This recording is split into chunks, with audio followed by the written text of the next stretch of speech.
Hello everyone and welcome back to our channel. I hope you all are doing well. In today's video, we have the baby Pulsar with us, the Pulsar 125 split seat.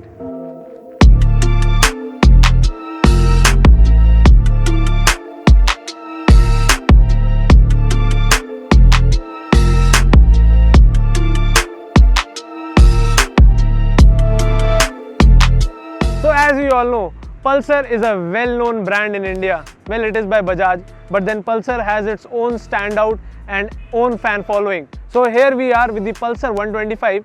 Now first the Pulsar 125 came in with a single seat, but then I guess many of you wanted a sporty looking Pulsar 125. So here we are with a split seat. Special thanks to Sai Service, Wakdewadi for providing us this bike for this review. And don't worry, because they are keeping your safety in mind and following all the guidelines issued by the government. They are checking your temperature as well as sanitizing the bikes. You can visit their dealership for best offers on Bajaj and KTM products. And if you are new to our channel, don't forget to hit the subscribe button and ring that bell so you never miss an update from Rev Explorers. You can also go ahead and check out our social media pages on Instagram, Facebook and Twitter. We are always there to help you. Now let's begin with the review.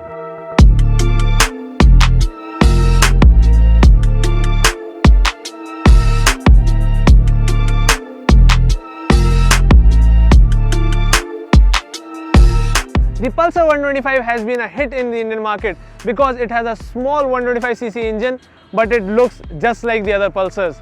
So in the front you have the halogen headlamps and the halogen pilot lamps with the traditional bulb style turn indicators.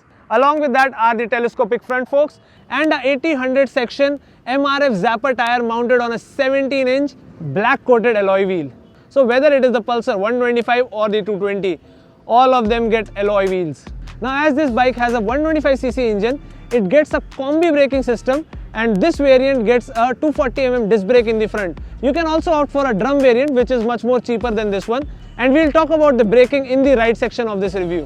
And from the side profile as well, it looks just like its sibling Pulsars. The bike is offered in 5 colors and black one is my favorite because it suits the definitely male tagline. Now this bike gets an 11.5 litre fuel tank and has a claimed fuel efficiency of 55 kmpl. And I'm sure if you ride it cautiously, you can get a fuel efficiency of somewhere above 60 kmpl. Now Bajaj has not left behind the cosmetics on this bike. You see this design on the tank? Well, it was first introduced in the Pulsar 200, if you remember that model. And now it is available in the 125 as well. Powering this bike is a 124cc 2-valve twin-spark engine which is fuel injected thanks to the BS6 and is mated with a 5-speed gearbox. Now the engine generates a maximum power of 11.8 PS at 8500 rpm and a peak torque of 10.8 Nm at 6500 rpm. And as I was talking about the cosmetics, you do get an engine cowl, and here is the catcon fitted for the BS6 compliance. The complete bike gets a ground clearance of 165 mm and weighs just over 140 kgs. And as this is a split seat variant, well, there is no surprise, you do get a split seat in it, and these are comfortable seats. They are not hard like the other split seats. And don't worry, if you want a single seat, that is also available in the Pulsar 125, and you will roughly save 2000 on that variant. It does get sadi guard as well as this chain cover. So sadi guard, if someone wants to sit sideways, they can, and because it is a flat out pillion seat, they can easily sit sideways. And it also gets a full chain cover so that it does not get dirty again and again, and the frequent maintenance is reduced. One more thing I just spotted on this bike is this fuel knob. I don't know why Bajaj has put it in here, because it is a fuel injected system, and if you literally switch it off and you start the bike, well, it is going to create a problem. So why Bajaj? Seriously, why? To further increase your comfort on the Pulsar 125, you get twin gas charged shock absorbers. And then is this side hung single barrel exhaust. Let's check out how it sounds.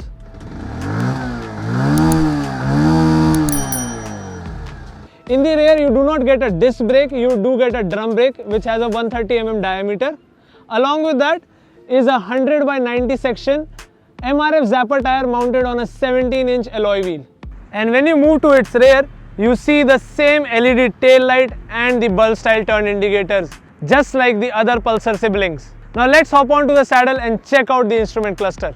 And as I already said, the saddle is very comfortable. The saddle height is 790 mm and I can get both of my feet on the ground, and if you are 5'2" and above, you can easily ride this bike. Now let's check out the instrument cluster of the Pulsar 125. Now here you get to see a combination of an analog tachometer and a digital speedometer, just like the other Pulsars. Now this is an orange backlit speedometer, and as I already said, the left side is the tachometer. You have the RPM limit light over here, and on the right hand side is the digital speedometer, fuel gauge and the trip meter, as well as the odometer. You also get a side stand indicator over here only. On these indicators are the turn indicator, the neutral indicator, the high beam indicator and the engine malfunction indicator.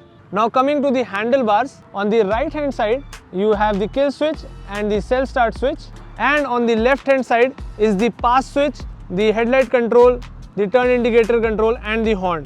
The best part about the Pulsars are that they all get backlit switches. Now let's check out the horn.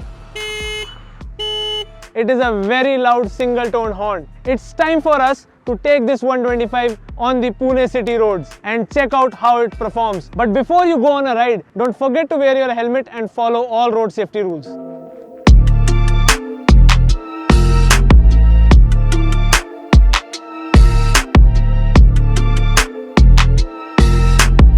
The Pulsar 125 is not just about the performance. I can agree that it has good performance figures considering the 125cc segment, but it has been designed for comfort, which it takes care of very well. The seat is very well padded for the rider as well as the pillion, making it very comfortable for city roads as well as rough roads.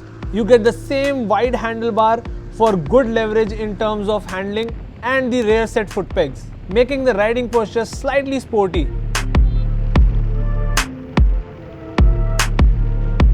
Your arms are out wide, your back is straight and you have no pressure at all on your shoulders as well as your back. That makes me feel, can we do long rides? You can, but I feel that a 125cc engine is slightly small for the long rides. But the best thing is, this bike is still old school. So you have a kick and a big toe heel shifter gear lever for easy shifting. Rest everything looks familiar on this bike. However, the tank capacity has slightly reduced to reduce the weight.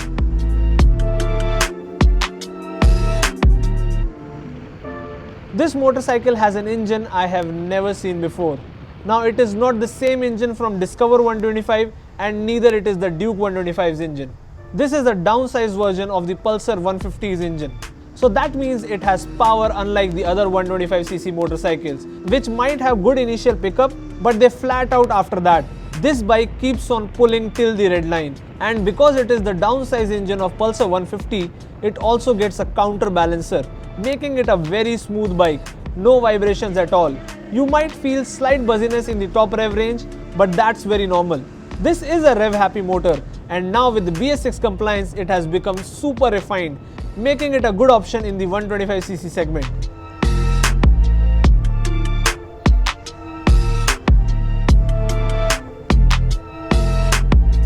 As I already said, the Pulsar 125 gets a toe and heel shifter for easy gear shifting, and the clutch is also on a lighter side. The travel of the clutch is slightly large, but that's usual Pulsar for us. But the best thing is, even on multiple shifts, you won't face any issues. No problem of false neutral whatsoever. The gearbox is smooth and precise.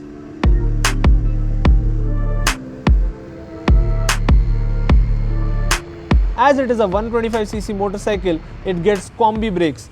With the front disc and rear drum, the bite is really crisp for both the brakes. You have a good feedback and both the brakes are really punchy, making it easy for you to come to a halt from high speeds.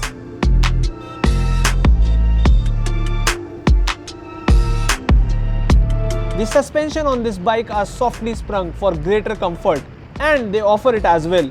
You won't even feel the rough roads or potholes for that matter. This bike absorbs it all, giving you a good riding experience, and I feel that is what it is all about.